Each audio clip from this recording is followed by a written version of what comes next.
لازم يبذل شوية مجهود عشان يبيني ان هو عايز يحافظ عليا، فالعلاقة الإنسانية اللي بتربطني بيه. ما بذلش، شكرا، يبقى قلته أحسن. مش عايزك تبقى في حياتي لأنك مش مقدر قيمتي.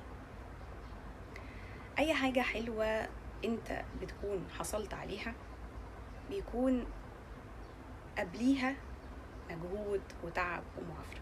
لو جبنا كوباية نسكافيه، احنا هنتكلم بقى على الناس اللي بتحب السكر، مش الناس اللي هي مش بتحب الحاجة بالسكر، وما حطيتش فيها اي سكر وشربت، هتحس ان طعمها مش حلو.